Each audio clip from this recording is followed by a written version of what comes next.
It was a typical morning when I stepped outside with my cup of coffee, the sun still low, and a slight chill in the air.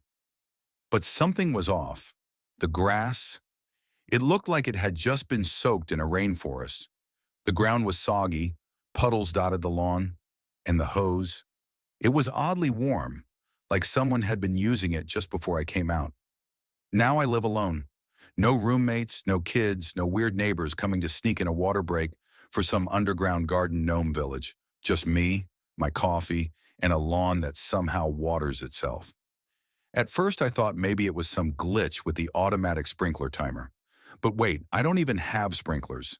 Just one simple hose. It didn't add up. That's when I started noticing other oddities. My water bill had jumped, and not by a little. It was a spike, like someone was filling a pool every night. But here's the thing, I didn't have a pool. The only things in my backyard were a dying tomato plant and my rusty old barbecue grill. So where was all that water going? I started asking around, but my neighbors were, for the most part, friendly. Well, except for one, Karen. And no, that's not just a nickname. Her name was Karen, and she had moved in just a couple of months ago. Right from the start, she'd begun acting like she was the queen of the block. She wasn't the HOA president, but she sure acted like it, walking around with a clipboard inspecting everyone's lawn like she was the gatekeeper to paradise. She'd filed complaints about a neighbor's shutters being the wrong shade of green, demanded someone trim their grass a certain way, and even told the mailman he was parking too aggressively. She was a menace, but still, I didn't think she'd crossed the line into something like theft. That is, until I saw it. It was a Saturday, and I had just gotten home from the grocery store. As I pulled into my driveway, there she was, Karen in her floral blouse and gigantic sun hat, dragging my hose across my yard like it belonged to her. She hooked it up to a portable pressure washer and started washing her front porch. No shame, no asking, just out there stealing my water in broad daylight like she owned the place. I sat in my car dumbfounded, watching her. She even waved at me like we were best friends and shouted, "Hope you don't mind just a quick rinse." I couldn't believe it. I didn't even get a chance to respond before she turned back to the porch, spraying away like it was the most natural thing in the world. I sat there, gripping the steering wheel, unsure whether I should confront her or just pretend I didn't see anything. I chose the latter, went inside, and stared at my faucet like it had betrayed me. Later that day, I knocked on her door, trying to be polite. I asked if she needed help with her water line or something. She just laughed and said, "Oh, no. I just like your hose better. The water pressure is amazing." She kept talking, and it only got worse from there. She went on about how community property meant we should all share, and I should be neighborly. I nearly choked. Last I checked, my house wasn't a commune.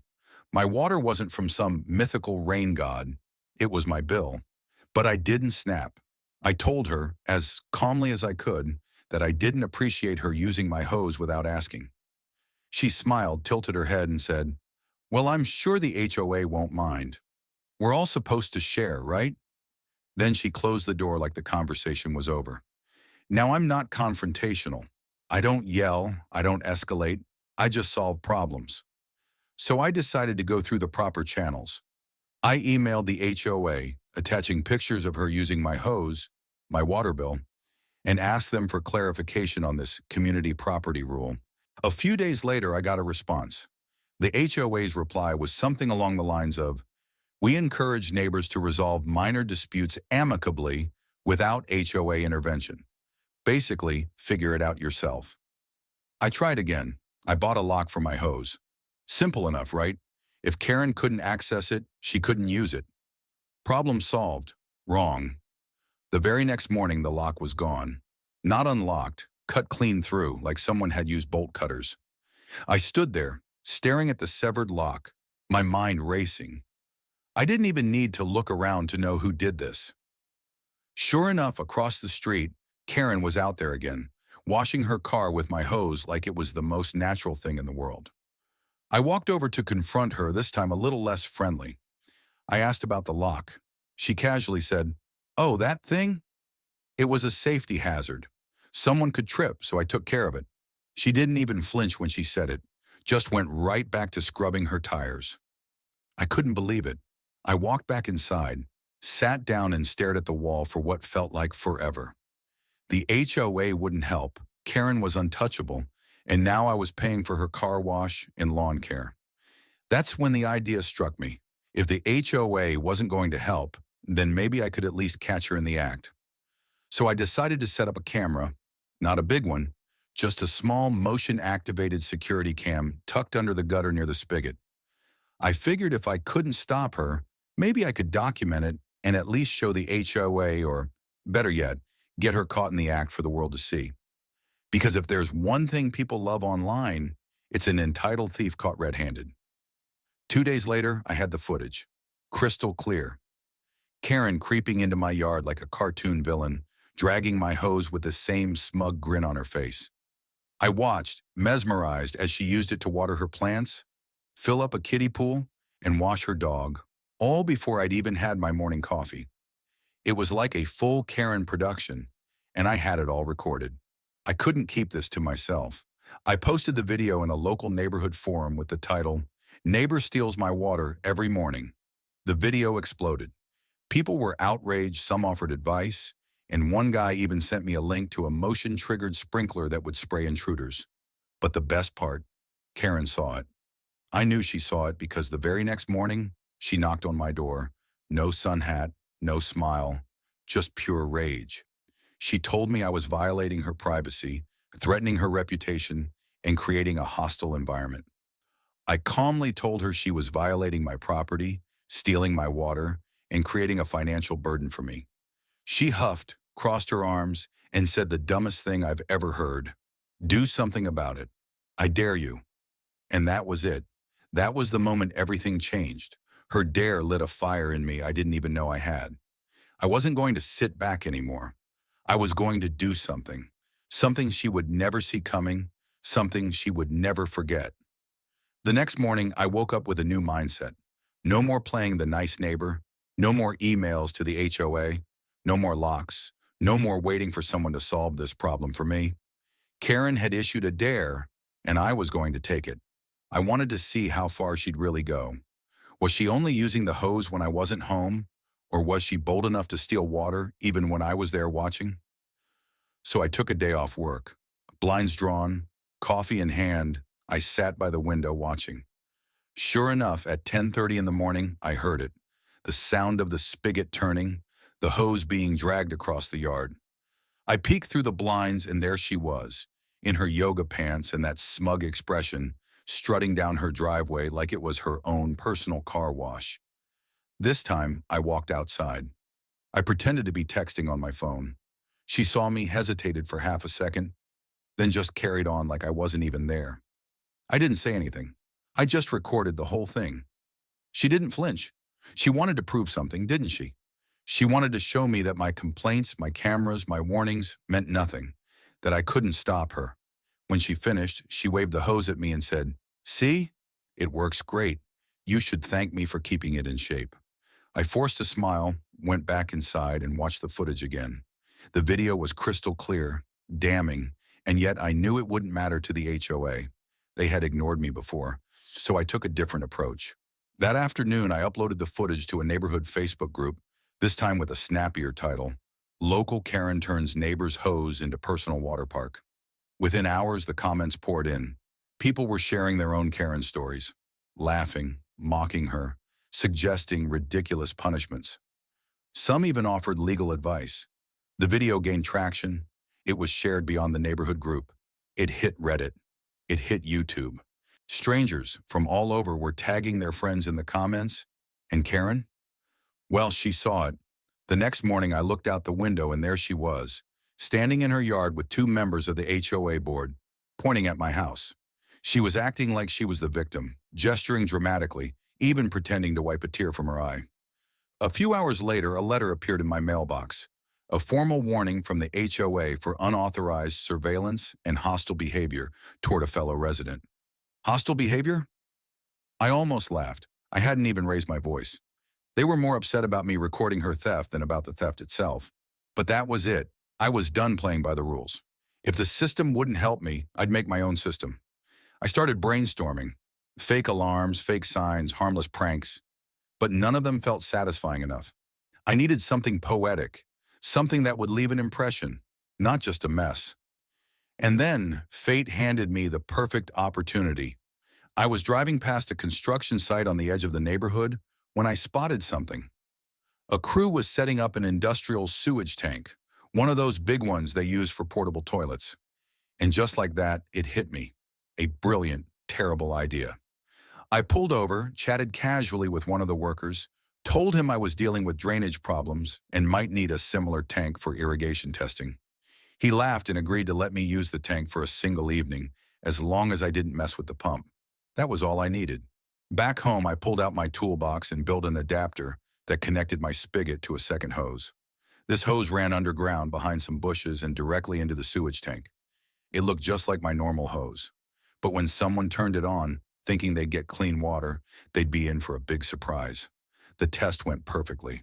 The smell alone could have knocked out a horse. The trap was set. Now all I had to do was wait. That night, under the cover of darkness, I set everything up. The cameras were rolling, the valve was set, and I made sure everything looked completely normal. I left the main hose exactly where Karen always found it. The bait was perfect. The trap was armed, and just as I expected, the next morning, at 10:30 a.m., I heard it, the familiar hiss of the spigot turning. I grabbed my phone and opened the camera feed. There she was, dragging my hose across the yard again, like it was hers. She didn't even look around, didn't hesitate. She was that confident, entitled even, like she knew she could get away with anything. She hooked it up to a new rotating sprinkler, one of those fancy ones that spin in a wide circle. She set it in the middle of her lawn, turned on the spigot, and waited. It started slow at first, a weird sputter, then a strange gurgle. She tilted her head, confused. But then it happened. The thick, dark liquid shot out in a wide arc, spraying her lawn, her patio, and most importantly, her pristine white wicker furniture. The sprinkler spun again, and the putrid liquid kept spraying, soaking everything in its path. She didn't get it at first, but after the third rotation, the screams started. They were high-pitched and frantic. I could hear her yelling from inside my house. She slipped on the wet grass as it turned into a smelly swamp. Neighbors started poking their heads out. Some gasped. One man dropped his coffee. Someone even pulled out their phone to record. Karen wrestled with the hose like it was trying to strangle her, trying to stop the flow. But it wasn't until she ripped it away from the sprinkler that another blast of sewage hit her. This time it sprayed right on her legs, covering her from her knees down. She was completely drenched, screaming, coughing, and best of all, there were witnesses. Real, live witnesses who had seen everything. I watched the whole thing unfold on the screen, savoring every second. This wasn't just revenge. It was art. Later that day, I walked outside, pretending to check my mail. As soon as she saw me, she stormed over. Her sandals were ruined, her face was red with anger, and she was covered in sludge. She yelled about lawsuits, biohazards, and threats. I didn't say a word. I just smiled, leaned in, and said, "You told me to do something about it." So I did. Her face turned every shade of red, green, and then back to red. She stomped off, yelling about calling the HOA. I waved, and as she stormed back to her house, I added, "Be sure to tell them the water wasn't stolen this time." That night, I uploaded the footage. Within hours, it went viral. Karen was officially famous, and not in a good way. The video spread like wildfire. Within 24 hours, it was on Reddit, Facebook, and even TikTok, with people tagging their friends and posting comments like, "When Karens get what they deserve," and neighborhood justice at its finest. People were eating it up. The whole internet was laughing at her. But even though the public reaction was satisfying, I wasn't done. This was just phase one. I knew Karen well enough by now. She wasn't the type to learn from her mistakes. No, she was going to retaliate. I could feel it. So I decided to keep going. I doubled down on my camera system. I installed 2 more motion-sensing cams around the side of the house and one right above the hose, hidden in a fake birdhouse. I wanted a 360-degree view of everything. I also made sure to visit the construction site again to thank the workers. I slipped them a little cash to keep my access to the sewage tank just a little longer. They didn't mind. At home, I upgraded the hose setup. This time I installed a remote switch in my garage. It controlled a valve splitter that could switch between regular water flow and the sewage tank line. I even buried the whole thing underground, covered it with fresh grass. It was overkill, but I wasn't taking any chances. If Karen ever dared to use it again, she wouldn't know which kind of water she was getting. It was like Russian roulette, but with hoses. And then something unexpected happened. Karen vanished, not entirely, but she stopped leaving her house. For 2 days straight, her curtains were drawn, her car sat still in the driveway, and the yard went untouched. No hose theft, no clipboard patrols. It was unsettling, like the calm before a storm. And then, on day 3, it hit. A notice from the HOA arrived at my door. This time, it wasn't a warning, it was a fine. A real fine. For $600. It stated I had violated community health protocols and intentionally created a hazardous environment for a fellow resident. I was stunned. I called the HOA office, demanding an explanation. After being bounced around between board members, one of them admitted that Karen had filed a formal complaint. She claimed that I had sabotaged her, created a biohazard, and even made her dog sick. I couldn't help but laugh.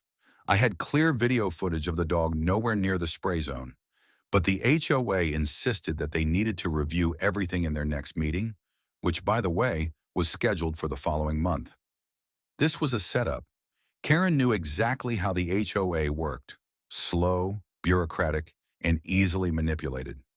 She was using the system like her personal shield, but she made one mistake. She assumed I would just let it go, that I would either pay the fine or wait quietly for my name to be cleared. She didn't know me very well. I wasn't about to back down. I started digging. I researched HOA bylaws, public records, and even visited the county clerk's office. And I found it, buried in section 4.2b of the HOA rules. It said that any homeowner who trespasses on another's property to use utilities without permission could be fined or even removed from the HOA. I had the proof: video footage, timestamps, witnesses. I compiled everything into a thick packet and mailed it to the HOA and several other residents who had complained about her. I didn't start a war. I started a rebellion. 2 days later, I got a knock on my door. Glenn, the guy with the hammock, thanked me for exposing Karen. Soon more neighbors joined in, all of them sharing their stories. Karen's reign as the queen of the block had come to an end. The final blow came when someone leaked a recording of a private HOA meeting where Karen had tried to manipulate the board. Her voice was unmistakable, entitled and full of rage. And that was it. People started turning on her. A few days later, Karen packed up and left. No warning, no goodbye, just a moving truck in front of her house. She didn't say a word to anyone as she drove away. Her house sold quickly to a young couple with a toddler. They introduced themselves, asked if it was okay to use their own hose, and honestly, it felt like a breath of fresh air. No more drama, just normalcy. But Karen, she wasn't done. I got an email a week later from a guy named Devin. Turns out Karen had moved to a new neighborhood, and it didn't take long before she was back to her old tricks. Complaints, hose theft, the whole 9 yards. Devin had seen my video and asked if I had any tips. I sent him everything I knew: the camera system, the valve rig setup, the Karen defense protocol. And before I knew it, Devin had taken the idea further. Instead of sewage, he used a mix of compost tea and expired fertilizer. It was completely natural, but it was revolting. He caught Karen again, and this time, she was spraying herself in front of a group of kids. The video went viral in no time. And Karen? Well, she learned a lesson she would never forget. As for me, I started a blog about HOA drama and neighborhood pettiness. It grew fast. People were tired of being pushed around by their entitled neighbors, and my ridiculous water war had become the banner they rallied behind. But for me, the real win wasn't the views or the memes. It wasn't the revenge or the fame. It was the peace. It was watching the new neighbors chase their toddler around the sprinkler, laughing and happy, without any hoses being stolen. And as I watered my tomato plant that day, I realized that, in the end, the hose wasn't just a tool. It had been a symbol of everything that had gone wrong. And now, in the quiet of my backyard, I had finally found my peace again.